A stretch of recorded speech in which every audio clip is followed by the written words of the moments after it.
Bayangkan suatu malam, bukan malam biasa. Malam ini dingin sekali, sampai terasa menusuk. Malam di mana setiap angin kencang seperti membisikkan rahasia yang sudah lama hilang. Ini bulan Desember, pas di akhir tahun. Bulan di mana siang hari pendek dan malam hari panjang sekali. Semuanya tertutup salju yang tebal. Saat bayangan jadi panjang, dan kenangan datang seperti hantu. Mungkin kamu lagi sendirian. Kamu coba lupakan sesuatu atau seseorang. Kenangan itu datang lagi. Seperti menari-nari di dekatmu, tapi tak bisa kamu sentuh. Dunia di luar sunyi, senyap sekali karena sudah larut malam. Setiap rumah seperti sudah tidur, setiap jalanan sepi. Di dalam rumah mungkin cuma ada satu lampu minyak yang kelap-kelip. Bayangannya aneh di dinding. Bayangan itu seperti menari, membentuk gambar-gambar aneh yang mungkin bikin kamu takut. Cerita kita mulai di sini, di tengah sunyi yang bikin capek dan sedih. Sunyi yang sebentar lagi akan pecah. Tiba-tiba ada suara, ketukan pelan. Suara yang datangnya tidak tahu dari mana. Apakah itu angin? Atau ada yang lain? Mungkin bisikan dari masa lalu. Terdengar lagi, kali ini sedikit lebih kencang. Ketukan yang terus-menerus seperti ada yang buru-buru. Di pintu kamarmu, jantungmu mungkin jadi berdebar. Hanya ketukan biasa, tapi ketukan itu terdengar keras sekali di tengah sunyi. Di jam sesepi ini ada tamu itu aneh, malah sedikit bikin khawatir. Siapa ya malam-malam begini? Kamu cobain terus berik. Mungkin trial is yang lagi main-main. Minum angin. Kau tamu itu hati. Ya, pasti cuma angin. Pada sedikit seram dan true Fatimah. Puisi The Raven buatan Edgar Allan Poe bukan cuma puisi biasa. Ini seperti kita menyelam jauh ke dalam diri kita, ke bagian yang paling dalam tentang apa itu manusia. Pertama kali keluar tahun 1945. Puisi ini disukai banyak orang di dunia buku dan tidak pernah benar-benar dilupakan. Puisi ini jadi perubahan besar buat Poe. Puisi ini langsung terkenal dan bikin semua yang baca jadi membayangkannya dengan jelas. Orang-orang membisikkan kata-katanya. Mereka suka sekali dengan musik sedih dari kata-kata Poe yang terus teringat. Mereka merasa ada getaran di dalam diri mereka, seolah puisi itu sendiri punya kekuatan bikin mereka gemetar. Puisi itu bikin Poe terkenal sebagai ahli cerita seram. Dia seperti pencerita yang tahu sudut paling gelap di pikiran kita. Dia pintar bikin orang merasakan perasaan yang kuat. Puisi ini penting banget buat cerita horor, cerita yang suka bayangan, misteri, dan perasaan kuat. The Raven itu karya hebat yang masih jadi contoh buat orang. Kenapa The Raven masih disukai sampai sekarang? Mungkin karena ceritanya tentang hal yang kita semua alami, hal yang sampai sekarang juga penting. Kehilangan seseorang, merasa sedih. Itu terjadi ke semua orang, tidak peduli kapan atau di mana. Manusia itu butuh sekali jawaban, apalagi kalau dunia di sekitar kita diam saja. Seperti kita teriak di kamar kosong, berharap ada yang menjawab. Puisi ini menyentuh rasa takut kita yang paling besar, rasa takut yang mengganggu kita pas kita lagi lemah. Takut sendirian, takut ditinggal, tidak tahu apa yang akan terjadi. The Raven mengingatkan kita kalau rasa takut seperti itu memang bagian dari jadi manusia. Tempat kejadian di puisi The Raven itu penting sekali. Itu bukan cuma tempat biasa. Itu seperti tokoh lain yang bikin sedihnya si pencerita makin besar. Kita ada di bulan Desember yang gelap dan sedih. Bara api yang hampir padam di perapian bikin bayangan seperti hantu di lantai. Kata-kata ini langsung bikin kita bayangkan sesuatu yang sudah rusak, cahaya dan hangat yang hilang. Malam-malam musim dingin sering bikin kita mikir sendiri dan merasa seperti dikurung. Dingin di luar sama seperti dinginnya rasa sedih di hati si pencerita. Dia terjebak di kamarnya dan juga dalam sedihnya. Pencerita kita ini orang pintar, orang yang banyak baca buku. Dia duduk di sana, dikelilingi banyak buku aneh dan menarik. Isinya ilmu-ilmu lama yang sudah dilupakan. Dia cari sesuatu biar lupa, mungkin cara buat lupa di dalam buku-buku tua itu. Setelah ada ketukan yang bikin khawatir itu, si pencerita merasa takut tapi juga ada sedikit harapan aneh. Dia tiba-tiba buka pintu kamarnya. Jantungnya deg-degan kencang, setiap detaknya kedengaran di malam yang sunyi sekali. Di sana dia cuma lihat gelap, tidak ada apa-apa.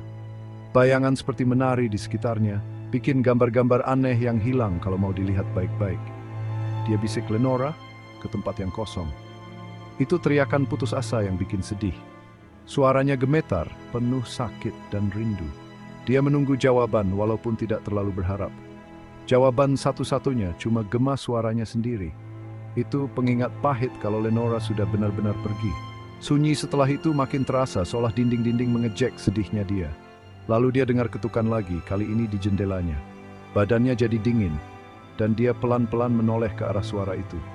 Dia bilang ke dirinya sendiri kalau itu pasti angin, tapi sebagian dirinya tetap takut kalau ada sesuatu yang lebih bikin khawatir.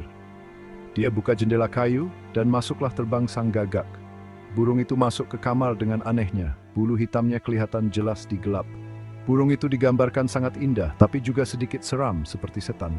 Matanya yang tajam seperti melihat langsung ke jiwa si pencerita, seolah bawa pesan dari dunia lain. Masuklah seekor gagak yang gagah, seperti dari zaman dulu yang suci. Datangnya gagak itu bikin suasana jadi hening, seolah waktu berhenti buat lihat kejadian ini. Dia tidak terbang ke sana kemari, dia hinggap dengan tenang. Setiap gerakannya pasti, setiap perbuatannya punya arti tersembunyi. Dia hinggap pas di atas patung Palas, di atas pintu kamarku.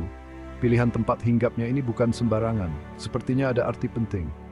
Palas Athena itu dewi kebijaksanaan Yunani kuno. Artinya di sini kuat sekali. Bedaan kebijaksanaan dan gelap yang ditunjukkan gagak itu jelas sekali. Makhluk ini yang seperti pembawa pesan kegelapan atau burung pembawa sial, duduk pas di atas lambang akal dan ilmu. Si pencerita jadi bertanya-tanya artinya ini buat dia dan masa depannya. Poe itu penulis yang sangat hati-hati dengan tulisannya. Dan The Raven adalah contoh bagus bagaimana dia memakai kepintaran puisinya. Cara puisi ini ditulis itu khusus. Setiap barisnya punya 8 bagian yang bunyinya lebih keras. Artinya ada 8 titik yang bunyinya lebih kencang. Di mana satu suku kata yang bunyinya keras diikuti satu suku kata yang bunyinya pelan. Ini bikin irama yang terus ada, hampir seperti tidak pernah berhenti. Seperti suara genderang yang pelan dan sedih, menemani sedihnya si pencerita yang makin menjadi. Cara kata-kata punya bunyi sama di akhir setiap baris, yaitu ABCBB. Dengan kata-kata yang juga punya bunyi mirip di tengah baris A dan C, seperti kata lelah dan resah, atau ketukan dan bisikan, membuatnya terdengar seperti musik yang bikin ngantuk.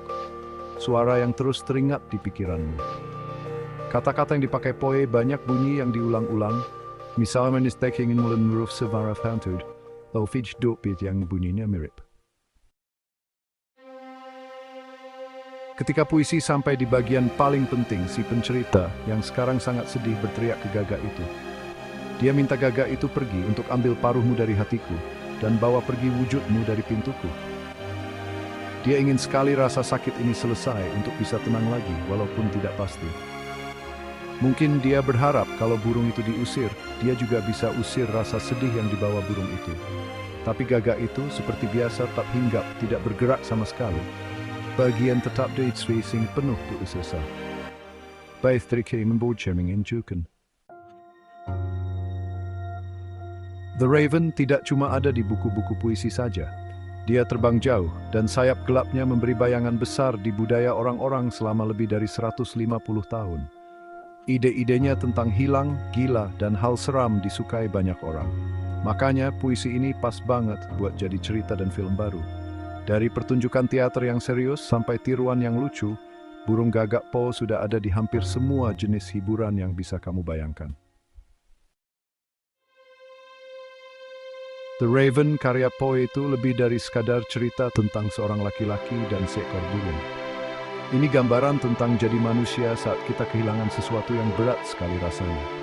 Puisi ini bawa kita ke tempat gelap di pikiran, di mana pikiran jernih hilang dan sedih itu menetap. Jadi teman yang tidak pernah pergi. Kekuatan puisi ini yang awet itu datang dari caranya membuat kita menghadapi kenyataan pahit ini. Puisi ini seperti cermin gelap yang menunjukkan kalau kita juga bisa putus asa saat kita bertanya-tanya sendiri ketika dunia sekitar kita diam. Pernahkah kamu merasa sedih yang dalam sekali? Sampai rasanya seperti punya suara sendiri?